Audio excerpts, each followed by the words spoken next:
And hello there, random people on the internet.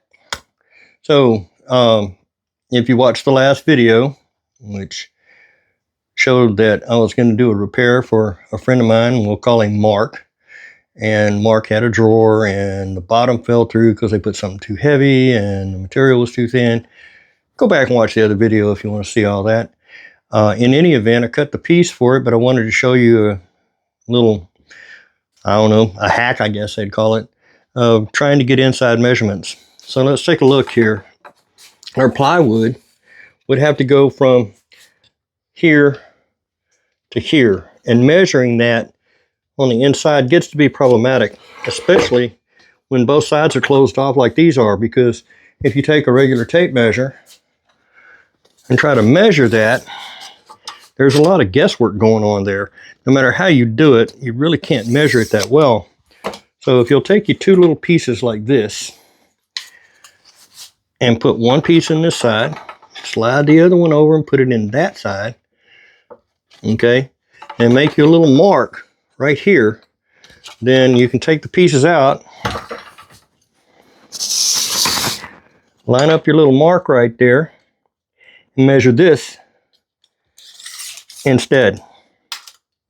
So it's 12.5. The same thing is true with this other one. If you take a piece here, you put it in there like that, put this other one in here like this, okay, and then mark it right there, and we won't go through the process, but you can see what I'm doing. Then you just measure this and find out how long this has to be. That's the way you can get some good inside measurements. Even if you're just doing an inside measurement flat to flat like this, you can just take and stretch your pieces like this, and that's how long that piece would need to be. So just a quick hack, a little something for newbies that may not have already discovered that. In any event, I've cut my piece, and I went ahead and I made the grooves bigger than they were because the thin piece was too thin, and I wanted to use a thicker piece. So in order to be able to put this piece in there without having to take it apart and trap it, I went ahead and I cut the back to the inside of this groove. So now we can just take this piece and just slide it in here like this until it goes in that groove, and then we'll just shoot some brads in here. Let's get a couple of brads and see if we can just knock that out real quick.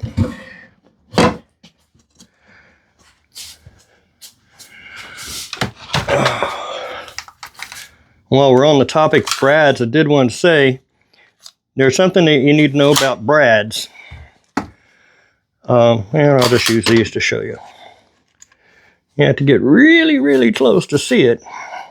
But brads are cut at a wedge like this. You can probably barely see it there, but they're angled. So if they go into wood, if they bend, because brads are very thin, they tend to bend, they're going to bend in the direction of the wedge. So if you put them in this way, if they bend when they go through the wood, they could shoot out like this. But if you put them in this way, if they bend, they'll shoot into the wood instead of bowing outside the wood. It's a nice little thing to know. No, I didn't know that. I discovered it the hard way. So maybe I've saved you a little bit of that trouble. Now before we shoot this in, we want to make sure that this is in there all the way into that groove, because that groove is what's supporting this whole thing. But if we keep it from sliding backwards, there's no way that it'll come out of that groove. So we'll take and put about 3 or 4 brads in here. Well, maybe we will.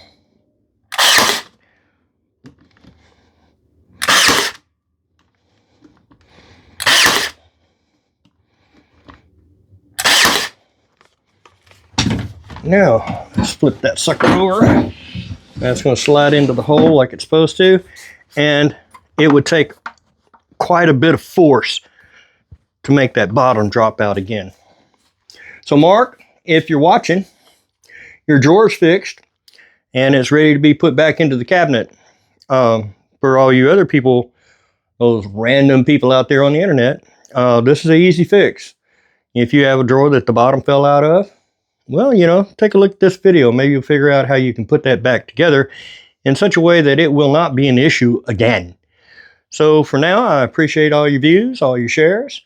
Please share these videos with people that you think might be interested. Maybe we can get this channel to grow a little bit.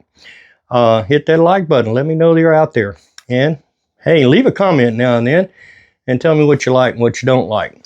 In the upcoming videos, we're going to go back to building the project, which is the birdhouse that we talked about in the last video.